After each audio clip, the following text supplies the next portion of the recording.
నమో వెంకటేశాయ. శ్రీమతే రామానుజాయ నమః. ఆదిశేషావతార భూషితులైన భగవద్ రామానుజుల వారి చరిత్రను మనం పలు దృక్కోణాలలో పరిశీలించినప్పుడు వారి విలక్షణాలైన లక్షణాలు మనకు ఎన్నో గోచరమవుతాయి. స్ఫురద్రూపము, విలక్షణ ప్రతిభ, ఉత్తమ శిష్య లక్షణము, ఉత్తమాచార్య లక్షణము, ఔదార్యము, సమతాభావము, వాదపటిమ, ఆలయ నిర్వహణ సామర్థ్యము, దీర్ఘదర్శిత్వము, కవితా చాతుర్యము, నగర నిర్మాణ కౌశలము, వ్యాఖ్యాన రచనా నైపుణ్యము, ద్రావిడ భాషా ప్రావీణ్యము, భక్తి పారవస్యము, ఇలా ఆ మహనీయుని విరాట్ వ్యక్తిత్వంలోని కొన్ని అంశాలను ప్రస్తావించడం సందర్భోచితమవుతుంది. ఆ మహనీయ మూర్తి శ్రీభాష్యము, వేదాంత సారము, వేదాంత దీపము, వేదాంత సంగ్రహము, గద్యత్రయము, నిత్య గ్రంథ గీతాభాష్యము మొదలైన గ్రంథాలను రచించారు. అటువంటి మహనీయమూర్తి సహస్రాబ్ది ఉత్సవాలను తిరుమల తిరుపతి దేవస్థానములు ఆళ్వార్ దివ్య ప్రబంధ ప్రాజెక్ట్ ఆధ్వర్యంలో ఘనంగా నిర్వహిస్తున్నారు. ఈ దివ్యదేశ సంచార యాత్ర విశేషాలను శ్రీ వెంకటేశ్వర భక్తి ఛానల్ సభక్తికంగా సమర్పిస్తోంది. వీక్షించి తరించండి. మొదట వైకుంఠంలో అనంతుడైన ఆదిశేషునిగాను, రెండవ మారు లక్ష్మణునిగాను, కలియుగంలో భగవద్ రామానుజులగాను అవతరించారు. భగవద్ రామానుజుల వారి దివ్యదేశ సంచారయాత్ర దివ్యరథం శ్రీ వైష్ణవ దివ్యదేశమైన తిరుప్పుళియంగుడి క్షేత్రానికి చేరుకుంది. తిరుప్పుళింగుడి పాండ్యనాడులో నవ తిరుపతులుగా ప్రసిద్ధమైన క్షేత్రములలో ఈ తిరుప్పుళింగుడి ఒకటి. స్వామి అత్యంత ప్రీతితో శయనించిన దివ్యక్షేత్రమిది. ఆళ్వార్ తిరునగరికి సమీపంలో ఉండే ఈ దివ్యదేశం తామ్రపర్ణి నదికి ఉత్తరాన వరగుణమంగై అనే క్షేత్రానికి 1 కిలోమీటర్ దూరంలో ఉన్నది. ఈ క్షేత్రాన్ని మన పూర్వులు ఎలా ప్రశంసిస్తున్నారో చూడండి.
ఈ క్షేత్రంలో వేంచేసియున్న స్వామికి కాయ్ సినవేందన్ అని పేరు. అమ్మవారు పుళింగుడివల్లి. వరుణతీర్థ సమీపంలో వేదసార విమానంలో తూర్పుముఖంగా ఆదిశేషునిపై శయనించి ఉన్నారు స్వామి. ఈ స్వామికి భూమిపాలన్ అని పేరు వచ్చింది. భూమిపాలన్ అన్నదాన్ని తమిళంలో కాయ్ సినవేందన్ అని అంటారు.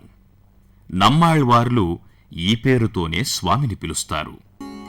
ఒకానొకప్పుడు ఇంద్రుడు తన భార్య శచీదేవితో కలిసి హిమవత్ పర్వతంపై విహరిస్తున్నాడు. అలా విహరించే సమయంలోనే అక్కడ 2 లేళ్లు కూడా విహరిస్తున్నాయి. వాస్తవానికి అవి నిజమైన లేళ్లు కాదు. ఒక ఋషి దంపతులు లేడి రూపాలను ధరించి అక్కడ తిరుగుతూ ఆనందిస్తున్నారు. ఇది తెలియని ఇంద్రుడు తన కంటపడిన లేడిని వజ్రాయుధంతో కొడతాడు. ఇంకేముంది, మునిని చంపిన కారణంగా ఇంద్రునికి బ్రహ్మహత్యా దోషం అంటుకుంది. దాంతో అతడు పిచ్చివాడైపోయాడు. ఇది చూసిన దేవతలు తమ నాయకుడికి పట్టిన గతికి చింతించి ఎలాగైనా బ్రహ్మహత్యా దోషాన్ని పోగొట్టాలని ఆ విషయం దేవగురువైన బృహస్పతికి చెప్పారు. బృహస్పతి బాగా ఆలోచించి తామ్రపర్ణి నదీ తీరంలో ఉండే తిరుప్పుళింగుడి క్షేత్రానికి వెళ్లి అక్కడ ఉన్న పుష్కరిణిలో స్నానం చేసి స్వామిని సేవిస్తే బ్రహ్మహత్యా దోషం పోతుందని చెప్పాడు. వెంటనే దేవతలు ఇంద్రుణ్ణి ఈ క్షేత్రానికి తీసుకువచ్చారు. ఇంద్రుడు ఇక్కడ ఉండే పుష్కరిణిలో స్నానం చేసి పెరుమాళ్లను ప్రార్థించాడు.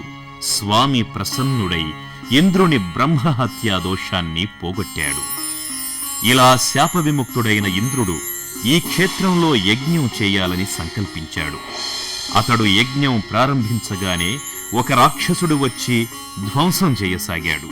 యజ్ఞ దీక్షలో ఉన్న కారణంగా ఇంద్రుడు రాక్షసుణ్ణి చంపే పని చేయలేకపోయాడు.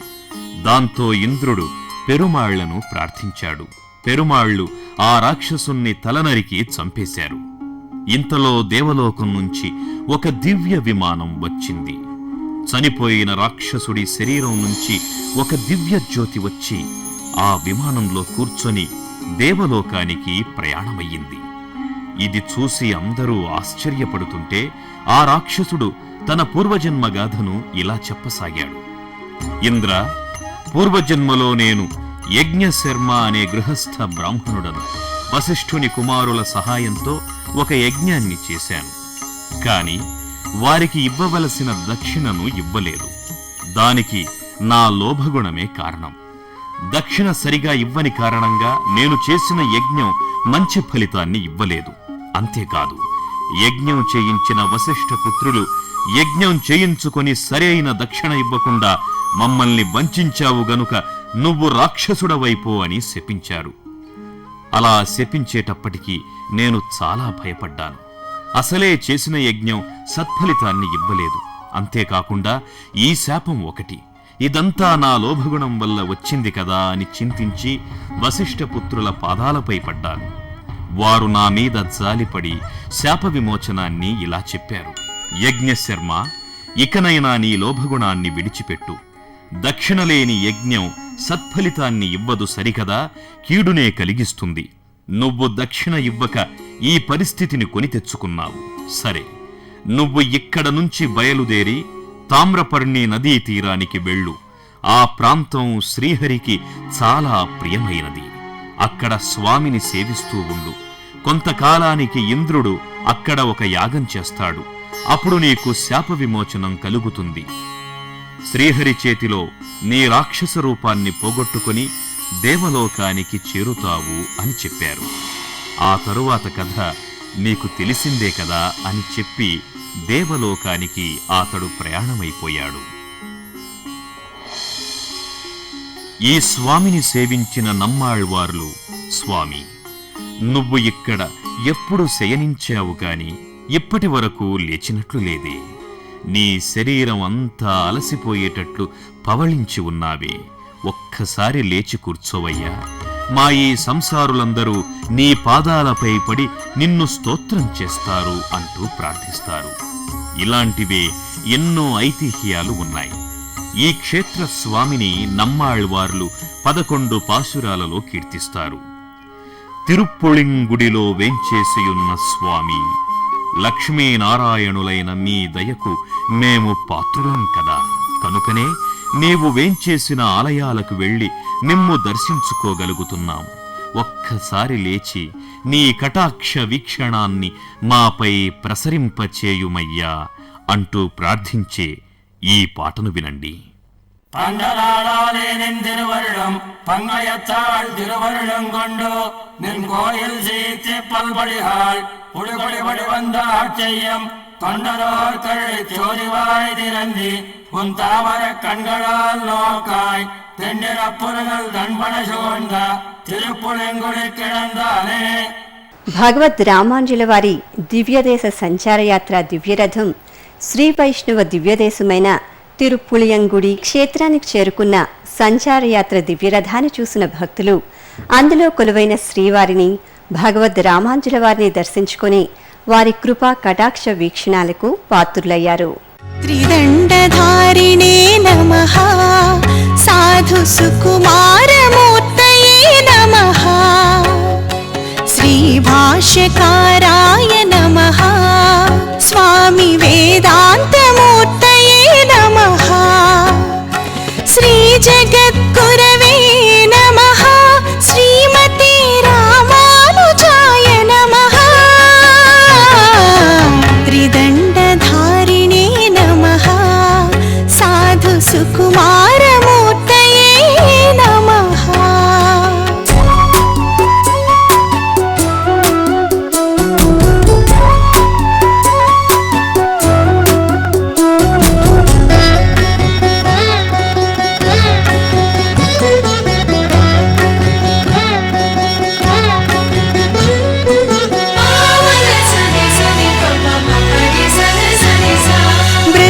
బ్రహ్మాండమంతయు పరమాత్మయేనని జీవులు ప్రకృతియు తన దివ్య దేహమని బ్రహ్మాండమంతయు పరమాత్మయేనని జీవులు ప్రకృతియు తన దివ్య దేహమని తత్వబోధను చేయు విజ్ఞాన దీపికకు తను వెళ్ళ పులకించు ప్రేమావతారునకు त्रिदण्डधारिणे नमः साधु सुकुमारमूर्तये नमः श्रीभाष्यकाराय नमः स्वामी वेदान्तमूर्तये नमः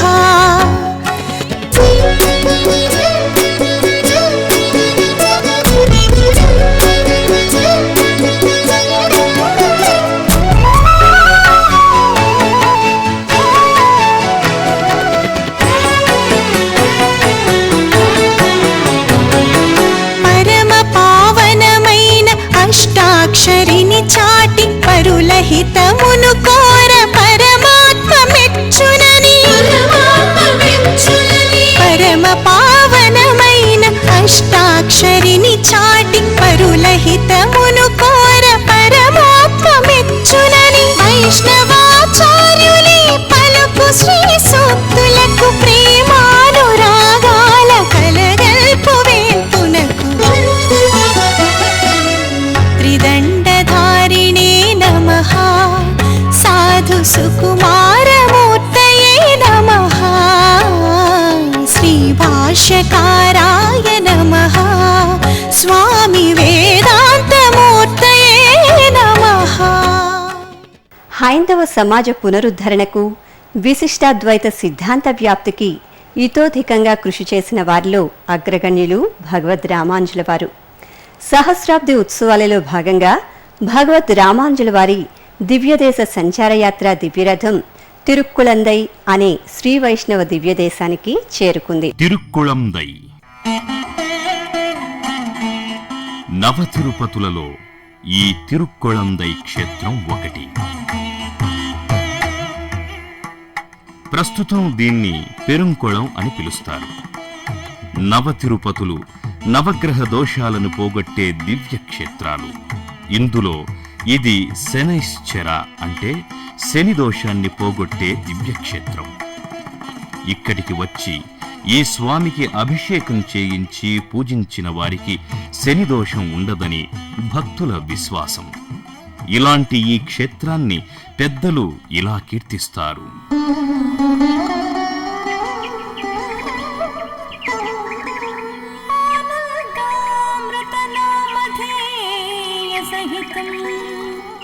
यस्मिन् विमानं महत् तीर्थं यत्र बृहत्तटाकमिति वै मायानटो माधवः प्रत्यक्षाः हरितिन्मुखः सुरपते श्रीमच्छठारे स्तुतः तद्वै दिव्यबृहत्तटाकनगरं चित्ते सदा भावये।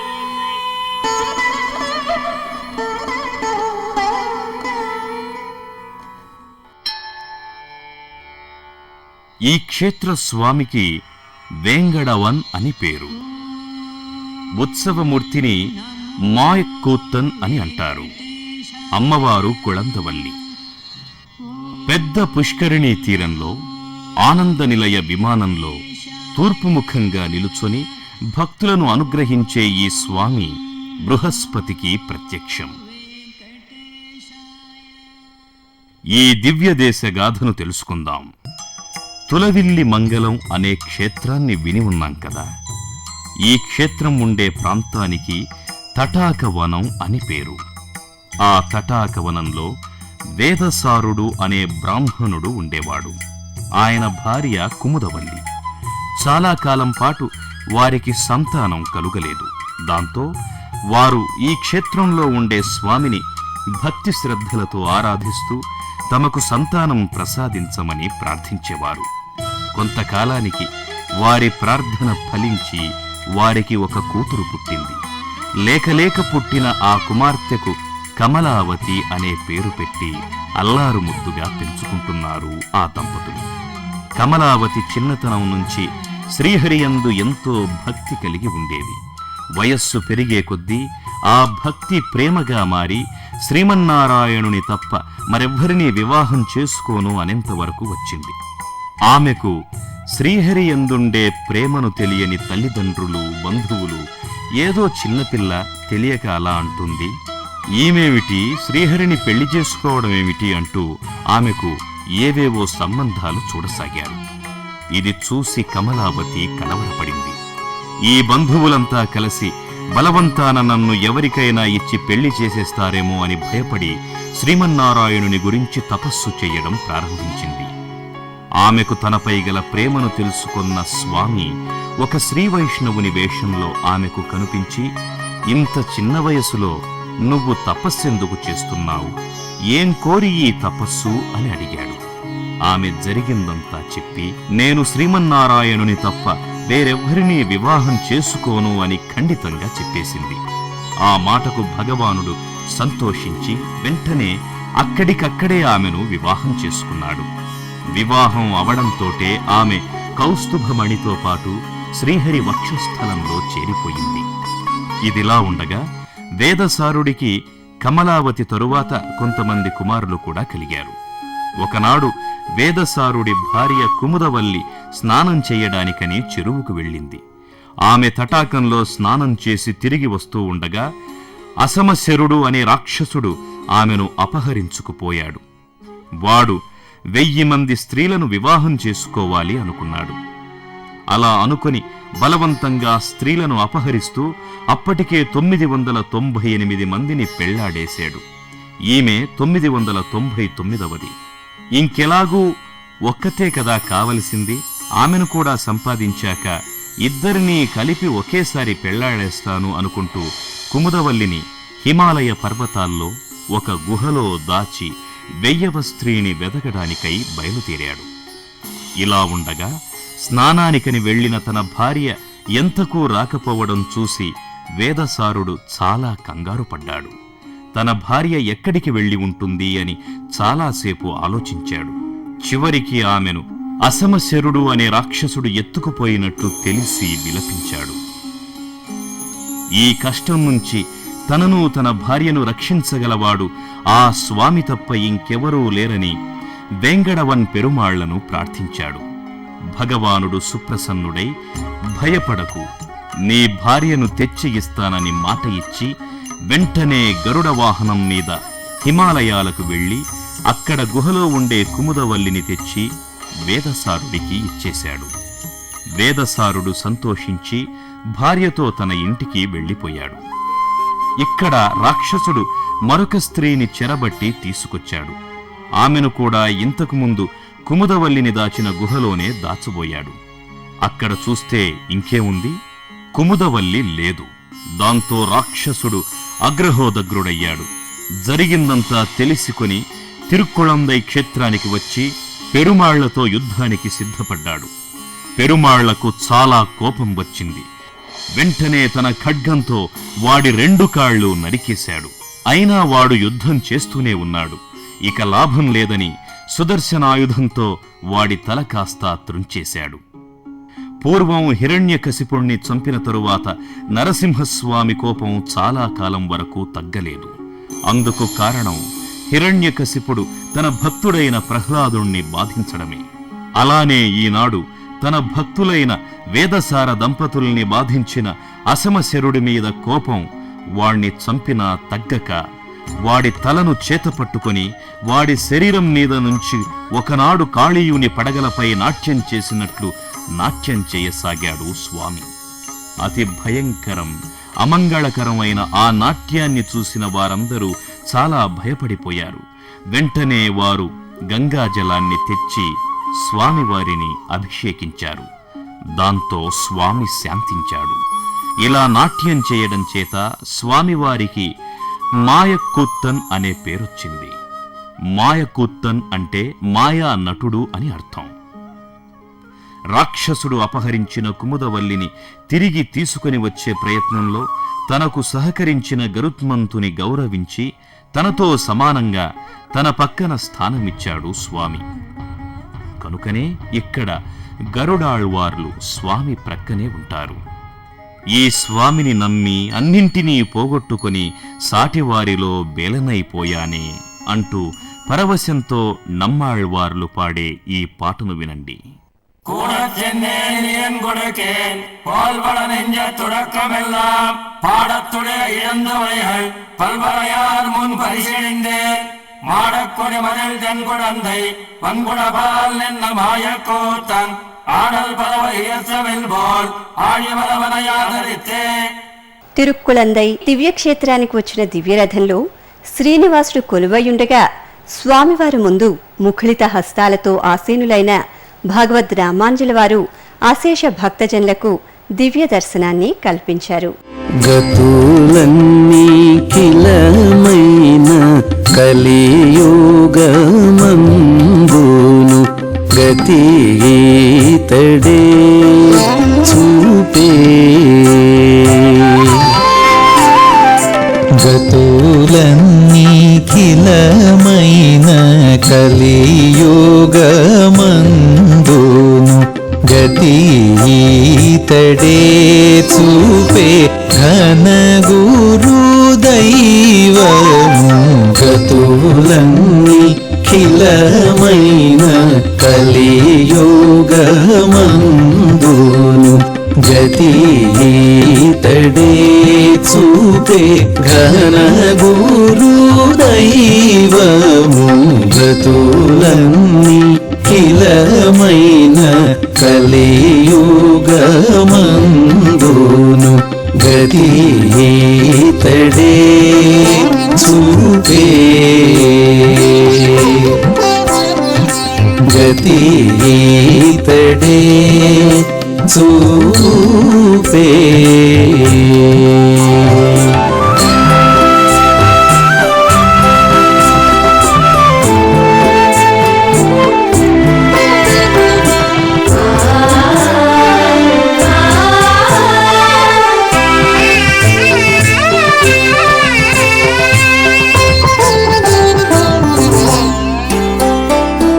ఈతని కరుణనేకా ఇల వైష్ణవులమైతిమీతని వల్లనే కంటిమి తిరుమణి.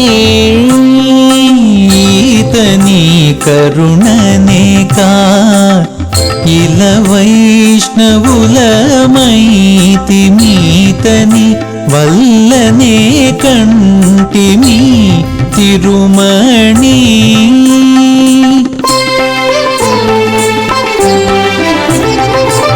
ఈతడే ఉపదేశమిచ్చెను అష్టాక్షరి మంత్రము. నమో నారాయణాయ. ఓం నమో నారాయణాయ. ఈతడే ఉపదేశమిచ్చెను అష్టాక్షరి మంత్రము. ఈతడే రామానుజులు. ఈతడే రామానుజులు ఇహ పర దైవము. ఈతడే రామానుజులు ఇహ పరదైవము గతులన్నీ కిలమైన కలియుగమందును గతి ఈతడే చూపే.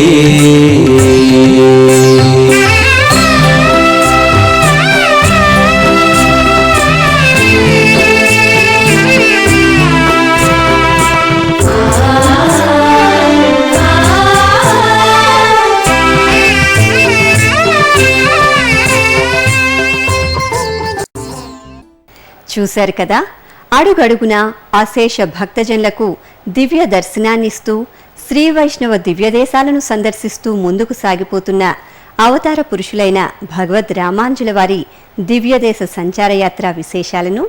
మళ్ళీ మరొక కార్యక్రమంలో దివ్యదేశ యాత్ర విశేషాలను చూద్దాం. ఓం నమో వెంకటేశాయ.